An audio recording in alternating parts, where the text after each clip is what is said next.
Aiden watched the hospital door close behind Lena. She didn't look back. His chest felt hollow, like someone had reached inside and pulled everything out. He wanted to run after her, to grab her hand, to make her stay. But his feet wouldn't move. The note in his hand was crumpled now, wet from the tears he didn't know he'd been crying. "I'm sorry," it said. "I can't let you watch me die." 3 months earlier, the rain had been pouring in Manhattan like the sky was angry. Aiden's driver pulled up to the small bookstore in Greenwich Village, the one his assistant had mentioned during a meeting. He didn't usually stop at places like this. Small shops, crowded streets, normal people living normal lives. His world was boardrooms and penthouses and people who wanted something from him. But today, he needed quiet. He needed to think. The company was doing well. Too well. His father's real estate empire had doubled under his watch, but sitting in that corner office on the 40th floor made him feel empty. So he told his driver to wait and stepped into the bookstore. The bell above the door rang. The place smelled like old paper and coffee. A woman stood behind the counter, arranging books. She looked up when he walked in, and for a second, their eyes met. She smiled. Not the smile people gave him when they recognized his name or his money. Just a smile. A real one. "Welcome," she said. "Can I help you find something?" Aiden shook his head. "Just looking." He walked through the aisles, picking up books he didn't plan to buy. She went back to her work, humming something under her breath. He found himself watching her from between the shelves.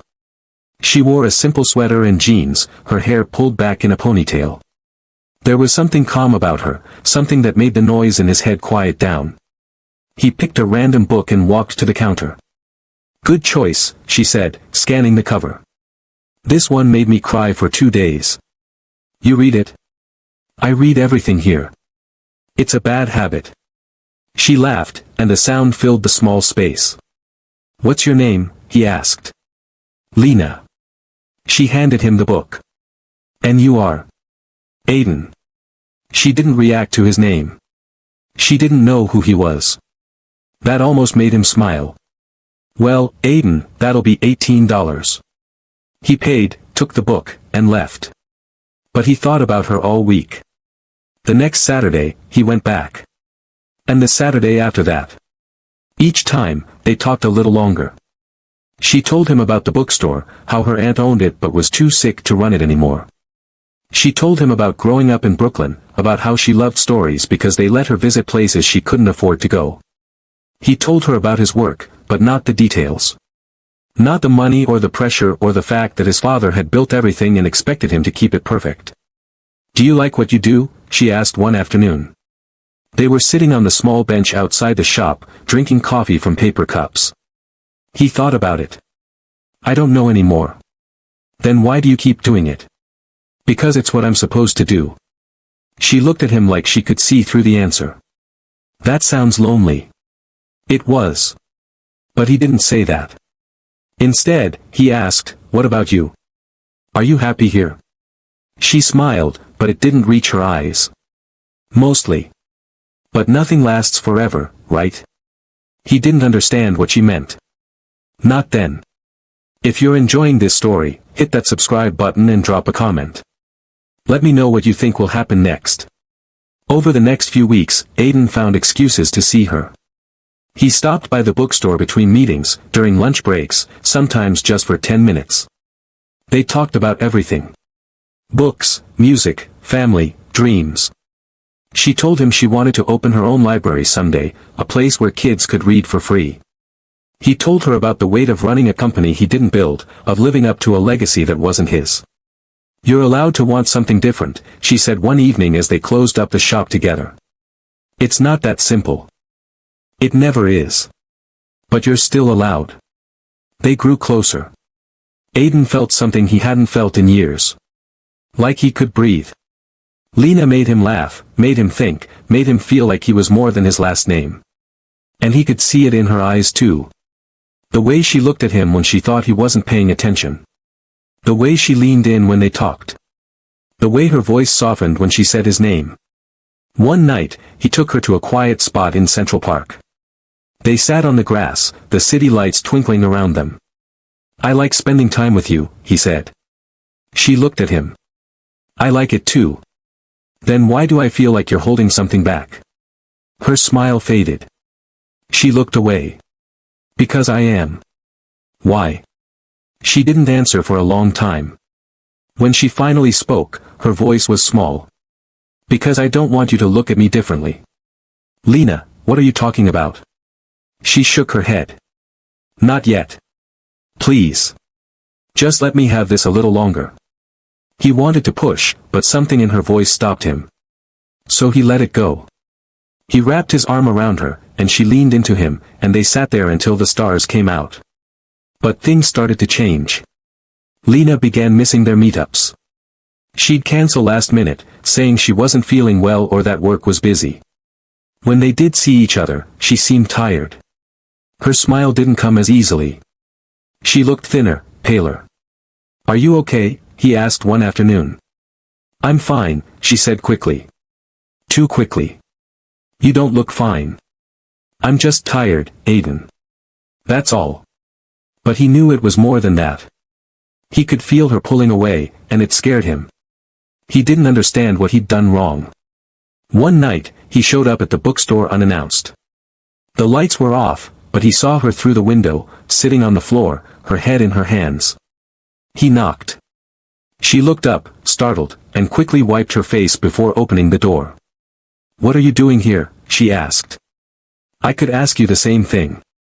It's almost midnight. I couldn't sleep. Lena, talk to me. Please. What's going on? She looked at him, and for a moment, he thought she would finally tell him. But then she stepped back. I think we need to slow down, she said. The words hit him like a punch. What? This. Us. It's moving too fast, and I need some space. Space? Lena, I don't understand. Did I do something wrong? No. You didn't do anything. I can't do this right now. Can't do what? Talk to me. Please. I can't, Aiden. I'm sorry. She closed the door. He stood there, staring at it, his mind racing. He didn't understand. Everything had been fine. They'd been fine. What changed? He called her the next day. She didn't answer. He texted. Nothing. He went to the bookstore. It was closed. He asked her aunt, who ran a small cafe nearby, but the woman just shook her head and said Lena needed time. Days turned into weeks. Aiden felt like he was losing his mind. He threw himself into work, stayed late at the office, took on projects he didn't need to take on. But nothing filled the space she'd left. His assistant, Grace, noticed. Boss, you need to rest. You look terrible. I'm fine. You're not. When's the last time you ate? He didn't answer. Whoever she is, Grace said carefully, maybe you should just talk to her. I tried. She won't talk to me. Grace sighed. Then maybe she has her reasons. People don't just disappear for no reason. That night, Aiden sat in his penthouse apartment overlooking the city, staring at his phone. He pulled up Lena's number and typed a message. I don't know what I did, but I'm sorry. If you need space, I'll give it to you. But please, just let me know you're okay. He hit send. And then he waited. 3 days later, his phone buzzed. It was Lena. I'm okay. I'm sorry for shutting you out. Can we meet? He didn't hesitate. When and where? They met at the same spot in Central Park. Lena looked even thinner now, her eyes tired, her hands shaking slightly as she sat down. I'm sorry, she said immediately. I handled this badly. Just tell me what's going on. Please. She took a deep breath. I'm sick, Aiden. The world seemed to stop. What do you mean? I have leukemia. I've had it for a while now. I was in remission, but it came back a few months ago. Right before I met you. He felt like the ground had disappeared beneath him. Why didn't you tell me? Because I didn't want you to stay out of pity. I didn't want you to look at me like I'm broken. Lena. I'm getting treatment, but it's not going well. The doctors say I need a bone marrow transplant, but they haven't found a match yet. And even if they do, there's no guarantee. So I thought it would be easier if I just pushed you away now. Before you got too attached. Too attached? His voice cracked. Lena, I'm already attached. Do you not see that? Tears rolled down her face. I didn't want to hurt you. You're hurting me now. By keeping this from me. By trying to go through this alone. I don't want you to watch me die, Aiden. And I don't want to lose you. He grabbed her hands. But if you're going through this, I want to be here. I want to help. Please. Let me help. She shook her head. You don't understand. This isn't something you can fix with money or connections. This is my fight. Then let me fight with you. She pulled her hands away. I can't. I can't do that to you. Why not? Because I care about you too much. The silence between them was heavy. He wanted to argue, to convince her, but he could see the decision in her eyes. She'd already made up her mind. I'm sorry, she whispered. I really am. She stood up and walked away. And this time, he didn't follow. He just sat there, watching her disappear into the crowd, feeling like his heart had been ripped out. Don't forget to like this video if you're feeling the emotions. Drop a comment and tell me what you do in Aiden's position. The weeks that followed were the worst of Aiden's life. He couldn't eat. Couldn't sleep. Couldn't focus. He went to the bookstore, but it was closed permanently now. Lena's aunt said she'd moved to Boston to be closer to a better hospital and to stay with her mother. Aiden felt helpless. He had all the money in the world, all the resources, and he couldn't do anything. He couldn't save her. He couldn't even see her. His mother noticed the change in him. She came to his apartment one evening, unannounced, and found him sitting in the dark. Aiden, what's going on? He told her everything. About Lena, about her illness, about how she pushed him away. His mother listened quietly. When he finished, she sat beside him. Do you love her? She asked. He nodded. Then don't give up. If she's fighting, you fight too. Not by forcing yourself into her life, but by showing her she's not alone. Even from a distance. How? You're smart. You'll figure it out. Aiden thought about it for days. And then he had an idea. He started a charity. A foundation focused on helping people with leukemia and other blood cancers get the treatment they needed. He poured his money, his time, his energy into it. He organized bone marrow drives across New York, Boston, Chicago. He partnered with hospitals to subsidize treatments. He created awareness campaigns. And he named it after her. The Lena Foundation. It wasn't about grand gestures. It was about doing something meaningful. Something that mattered. Something that might help people like her. Word spread. Within months, the foundation had helped dozens of patients. Aiden visited hospitals, met families, listened to their stories. It didn't fill the hole Lena had left, but it gave him purpose. It gave him something to hold on to. 3 months later, the foundation held its first major fundraising event. It was held at a luxury hotel in Manhattan, with donors, sponsors, and patients who'd been helped by the foundation. Aiden stood on stage, giving a speech about why he'd started it. He talked about the importance of community, of fighting for each other, of not giving up even when things seemed hopeless. And then he saw her. She was standing at the back of the ballroom, wearing a simple dress, a scarf covering her head. She looked fragile, but she was there. She was alive. His voice caught. He lost his place in the speech. But he didn't care. When he finished, he stepped off the stage and walked straight to her. People stared, whispered, but he didn't notice. You came, he said. She smiled, tears in her eyes. I had to. I heard what you've been doing. Aiden, this is incredible. I did it for you. I know. They stood there, the noise of the event fading into the background. I'm sorry, she said. For everything. For pushing you away. For not letting you in. Are you okay? he asked, his voice barely above a whisper. She hesitated. I found a match. I'm having the transplant next month. The doctors say there's a good chance. Relief washed over him. That's amazing. But it's going to be hard. The recovery, the treatment. It's going to take time. I don't care. I just want you to be okay. She looked at him, really looked at him. I was so scared of letting you see me like this. Weak. Sick. Broken. You're not broken, Lena. You're the strongest person I know. She shook her head. I don't feel strong. You don't have to feel it. You just have to keep going. And you don't have to do it alone. Not anymore. Tears streamed down her face. I pushed you away. And I'm still here. She stepped closer. Why? Because I love you. The words hung in the air. She stared at him, her eyes wide. You love me. I've loved you since the first time I walked into that bookstore. I loved you when you smiled at me like I was just a normal guy.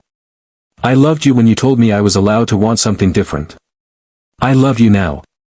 And I'll love you through whatever comes next. She broke down. He pulled her into his arms, holding her as she cried. People around them clapped, thinking it was part of the event. But it wasn't. It was just two people who'd found each other in the middle of their own storms. When she finally pulled back, she looked at him. I love you too. I think I have for a long time. I just didn't know how to say it. You don't have to say it. Just let me be here. Let me walk through this with you. She nodded. Okay. But I need you to know, this isn't going to be easy. There are going to be bad days. Days when I can't get out of bed. Days when I'll be angry and scared and horrible to be around. I don't care. You say that now. And I'll say it then too. She laughed through her tears. You're stubborn. So are you. They stood there, holding each other, and for the first time in months, Aiden felt like he could breathe again. If you've made it this far, thank you for watching. Subscribe if you haven't already, and leave a comment about what part hit you the hardest. The months that followed weren't easy. Lena went through the transplant, and the recovery was brutal. There were days when she was so weak she couldn't sit up. Days when the pain was so bad she cried for hours. Days when she pushed Aiden away because she didn't want him to see her like that. But he stayed. He brought her food she couldn't eat. He read to her when she couldn't sleep. He held her hand through the worst of it. He didn't try to fix everything. He just stayed. Her mother, Mrs. Parker, was grateful. I don't know what we'd do without you, she said one evening as they sat in the hospital waiting room. You don't have to thank me, Aiden said. I'm just glad I can help. She talks about you all the time. Even before, when she was trying to push you away. She'd mention you, and I could see it in her eyes. You make her happy. She makes me happy too. Then hold on to that. Both of you. Slowly, Lena got better. The transplant took. Her body started to heal. She gained weight, her energy came back, her smile returned. 6 months after the transplant, she was declared in remission. Aiden was with her when the doctor gave the news. She cried. He cried. They held each other in that small hospital room, feeling the weight of everything they'd been through. We did it, she whispered. You did it, he said. You fought, and you won. I couldn't have done it without you. Yes, you could have. But I'm glad you didn't have to. They left the hospital that day hand in hand. The sun was setting, painting the New York sky in shades of orange and pink. The city was loud and chaotic as always, but it felt different now. It felt like hope. What do you want to do now? Aiden asked as they walked down the street. She thought about it. I want to help run the foundation. If you'll let me. Are you serious? You started it for me. The least I can do is help you keep it going. He smiled. I'd love that. And I want to reopen the bookstore. Or maybe start that library I always talked about. Something small, something for kids who need a place to escape. We can do that. We can do anything you want. She stopped walking and looked at him. I want to live, Aiden. Really live. Not just survive. I want to see the world, try new things, take risks. I spent so much time being afraid, and I don't want to be afraid anymore. Then we'll do it together. You mean that? Every word. She kissed him then, right there on the busy street with people rushing past them. It wasn't perfect. It wasn't magical. But it was real. And that was enough. A year later, the Lena Foundation had grown beyond anything Aiden could have imagined. They'd helped hundreds of patients, organized bone marrow drives across the country, and partnered with international organizations to bring better treatment options to communities that needed them. Lena ran the outreach programs, visiting hospitals and schools, sharing her story, giving people hope. She was good at it. People loved her. She had a way of making everyone feel seen, feel heard. And the library opened too. A small place in Brooklyn, filled with books and comfortable chairs and a sign that said, "Everyone is welcome here." Kids came every afternoon, reading, laughing, dreaming. Lena spent hours there, reading to them, helping them with homework, just being there. Aiden watched her sometimes from the doorway, and he couldn't believe how lucky he was. One evening, as they locked up the library together, she turned to him. "Thank you," she said. "For what?" "For not giving up on me. For fighting when I couldn't. For loving me even when I didn't make it easy." "You're worth it," he said simply. She smiled. "I know we don't know what the future holds. The cancer could come back. Things could get hard again. Then we'll face it together." "You really mean that, don't you?" "I've never meant anything more." She took his hand. "Then let's make a promise. No matter what happens, we don't run. We don't hide. We face it together. Deal?" "Deal." They walked home through the busy streets of New York, past the noise and the traffic and the chaos. But it didn't feel overwhelming anymore. It felt like life. Messy, unpredictable, beautiful life. And they were ready for it. If you're still with me, drop a like and subscribe to the channel. Share your thoughts in the comments. What did this story teach you about love and resilience? Let's keep the conversation going. Aiden and Lena's story didn't end with a perfect fairy tale moment. Life wasn't like that. There were still hard days. Days when Lena felt the weight of what she'd been through. Days when Aiden worried about losing her. Days when they argued or misunderstood each other or just felt tired. But they chose each other. Every single day, they made that choice. The foundation continued to grow. They opened more centers, hired more staff, touched more lives. Lena became the face of the organization, traveling to give talks, to raise awareness, to inspire others. Aiden stepped back from his father's company, handing over more responsibilities to his team. He didn't need the empire. He needed purpose. And he'd found it. They moved into a luxury apartment together overlooking Central Park, nothing too big, just a place that felt like home. They adopted a dog named Max who barked too much and chewed everything. They hosted dinners for friends and family, filling the space with laughter and warmth.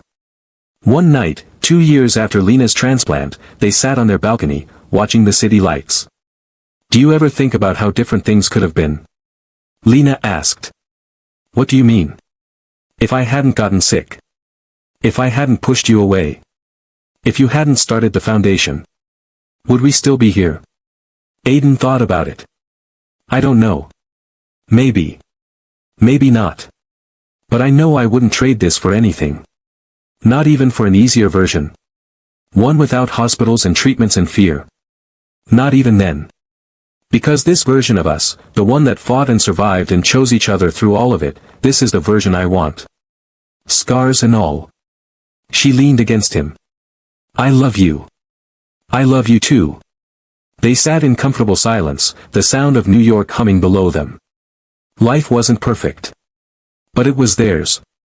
And that was more than enough. Sometimes the best love stories aren't about finding someone perfect. They're about finding someone worth fighting for. Someone who sees you at your worst and chooses to stay. Someone who doesn't run when things get hard but holds your hand through the darkness.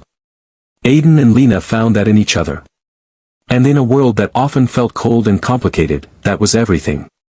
Thanks for watching till the end. If this story touched you, hit that subscribe button and share it with someone who needs to hear it. Drop a comment and let me know which moment stayed with you the most. Until next time, keep believing in love, in hope, and in the power of never giving up.